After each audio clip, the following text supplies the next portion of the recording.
Hi again, Professor Shields here. Um, we are now dealing with our final literary theory for this summer version of Approaches, which is Marxist criticism. I hope you've had a chance to take a look at Tyson's chapter. What I'd like to do right now is do a Marxist critique, or at least use Marxist criticism to analyze and think about a text to give you a sense of what a Marxist critic might do with a text. What I'd like you to do is pause me and go onto YouTube and look up the video "You Belong with Me" by Taylor Swift.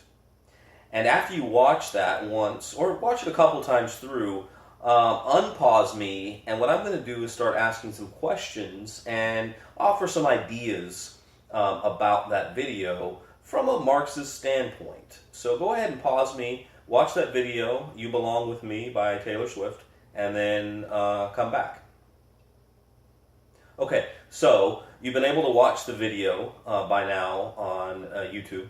What I'm going to do is kind of just make some observations and ask a few questions about this text, this music video, which I think would be of interest to a Marxist critic. Remember that Marxism and Marxist theory deals with economics and status, and it's kind of looking at questions of economics in a text. And so what I want to do is let's just start with the opening scene of that video for a moment.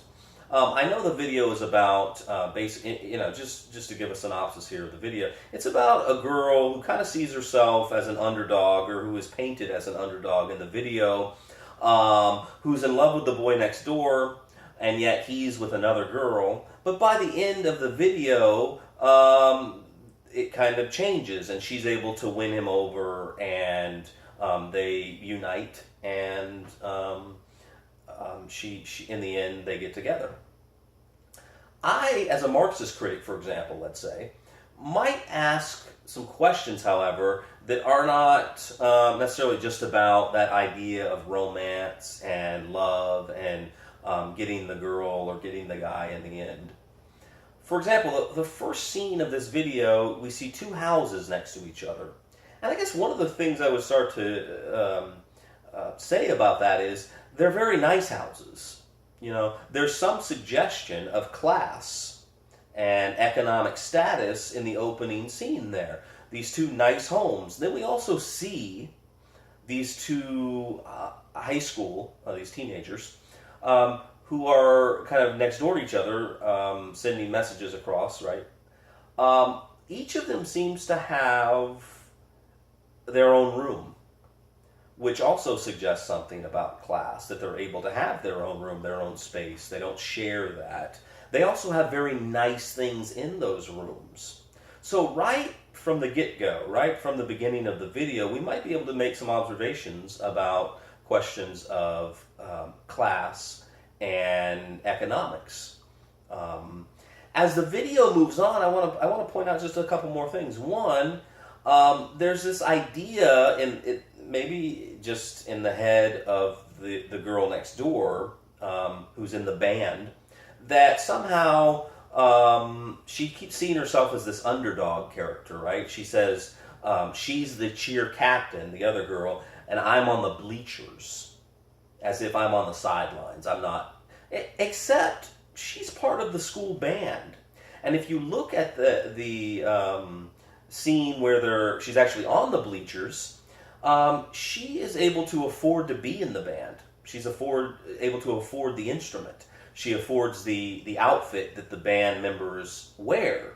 So in some ways, even as she suggests somewhat that she's on the sideline or the bleachers, she seems to be able to afford these things to participate in this school band. So she has a nice home. She's able to afford those things to be in the band.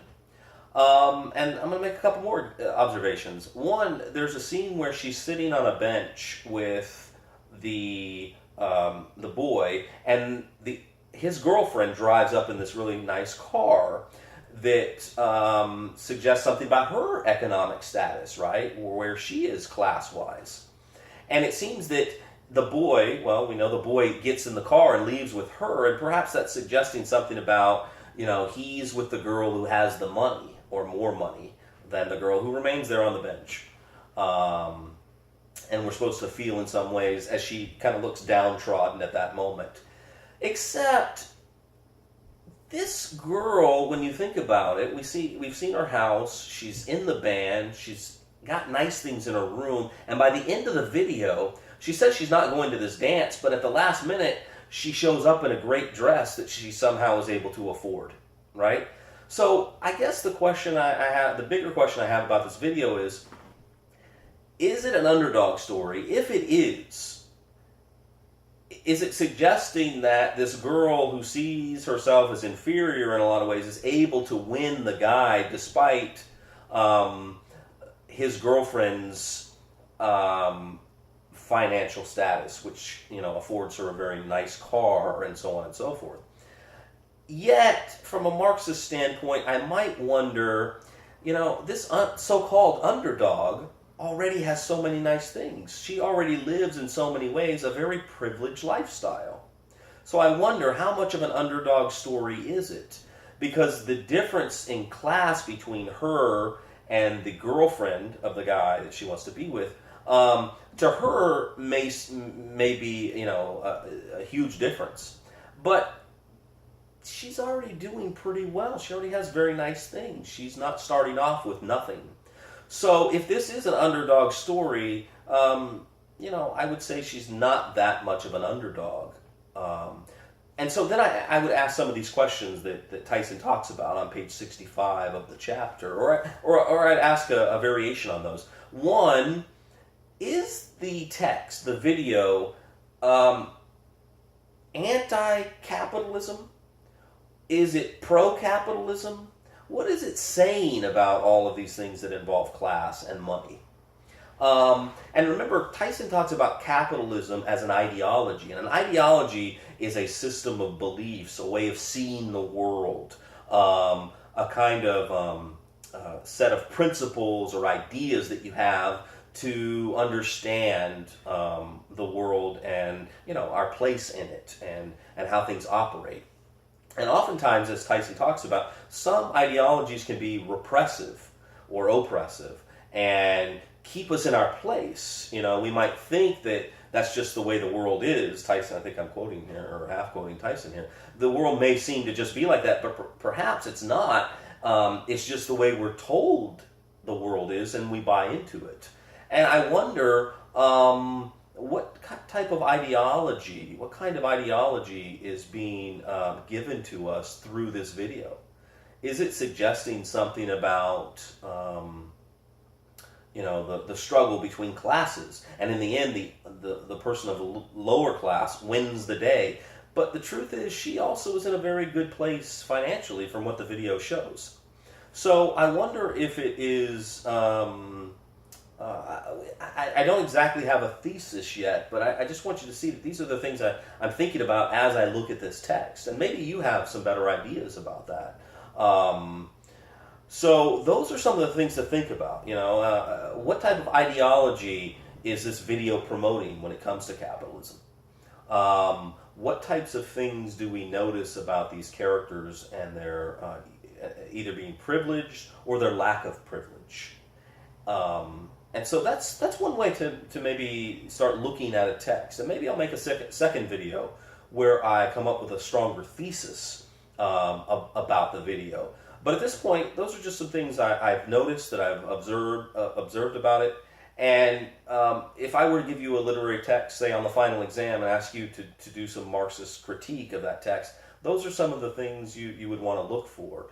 The economic factors, the class, what we can learn about the class of the characters in a literary text. So I hope that gives you a sense of what Marxist critics at least begin thinking about when they look at literature. Tyson has a whole section here of questions that you might want to ask. See what you can do. Maybe you can come up with something interesting about that video, in fact.